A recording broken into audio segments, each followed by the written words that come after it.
All right, I'm here with Jack, and we're going to be working on his issue with the kennel. As you saw in a previous video, Jack does not like somebody reaching in to get him out of the kennel. Can you see? Yeah. Right there.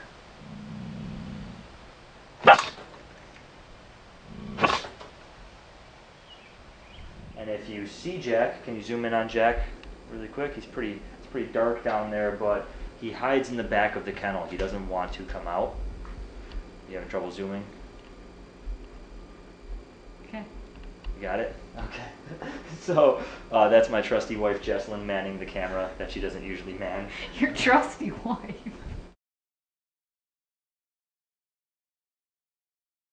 So I'm going to be working with Jack on getting in and out of the kennel. There's two traditional ways that somebody might approach something like this. Somebody might want to desensitize him or counter-condition him, rather, to a hand reaching in the kennel by using food, perhaps reaching in and then giving him a food reward, reaching in and getting him a food reward to try and get him to associate a hand coming in with good things. That's not going to work so hot for him right now. To start with, he's too stressed to take food. And also, you know, he's seeking safety right now. He's not seeking food. So that's not really going to be the solution to his problems. Somebody else might say, well, when he acts aggressive, to punish him, to give a correction, and that's not really going to help him out much either, because the whole point here is that he thinks something bad is going to happen, and if something bad does in fact happen, it's really only going to serve to confirm his suspicions, so to speak. So what we're actually going to be doing is we're going to be showing Jack how to self-soothe. I want to show him that even when I reach into the kennel, that if he's uncomfortable with that, he always has an escape route. So I'm going to use the basic leash work that I've started with him, using the leash as a guide and using the leash as a way to give him information about his choices, to show him that when my hand comes in, he can always move around it and come out of the kennel and walk right past me if he wants to. And we're going to do that in a really non-confrontational, non-forceful way. So, can you zoom in? You can. You might want to get down low so you can actually see Jack. So Jack's in here, and when I reach in, he gets rather uncomfortable. So what I'm going to do, and I've started this a little bit with him, so he's already a bit better. If you saw the video from yesterday, you saw that he was really snapping at me yesterday. So when I reach in, my body's off to the side, so he has a clear path out. My leash is ready here. When I reach in, before he gets too tense, I take my leash, and I show him the escape route, and I let him walk on by. Good boy. No force. If he wants to go back in, he's allowed to go back in right now.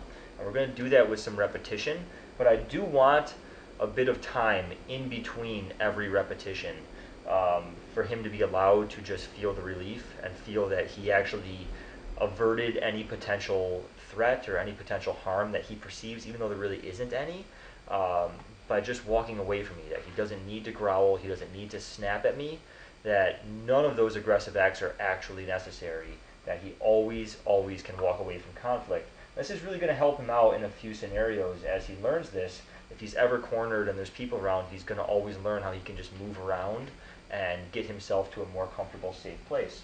So I move back in. You see he retreats. I reach.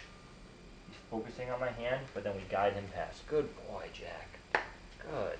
And then I can even walk away to further show him that there's no stress. You see when I walk away, he feels more comfortable poking his head out a little bit. He's a little bit weirded out by the camera. You can tell he's looking right at the camera. He hasn't had a lot of experience with the camera yet, so that's preventing him from really coming out all the way. When I did this with him earlier, he actually would come all the way out of the room when I would walk away. If I approach again, same thing.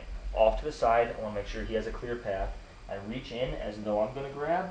Before he has a problem, I gently guide. Gently guide. Now this guiding only works because he has a foundation in what I call conversational leash work.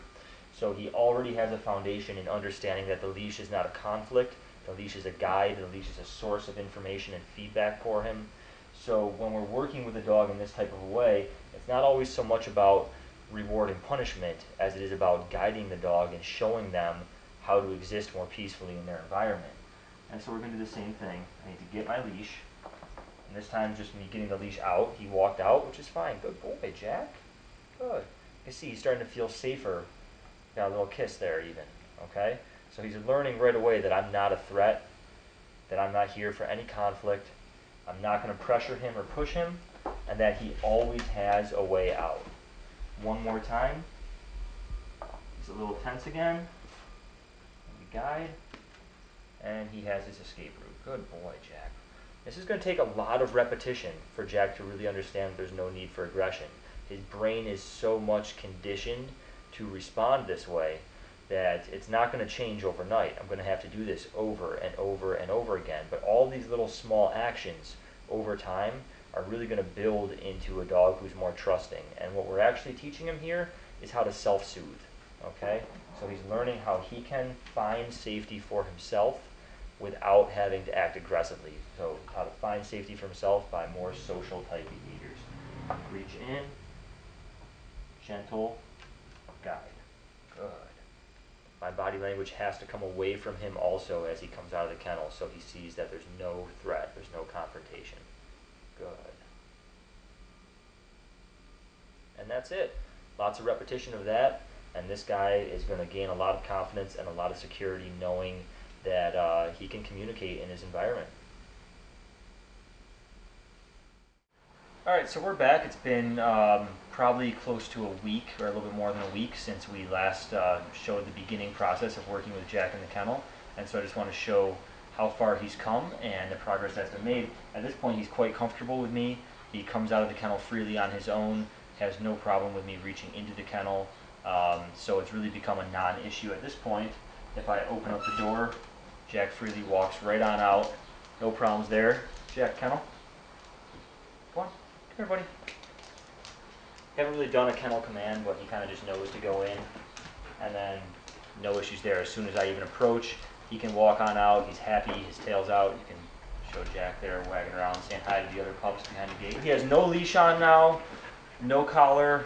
He can relax and hang out in a dog bed. So he's completely learned that the kennel itself is a non-threatening experience. Me approaching the kennel is non-threatening, and there's really nothing to worry about.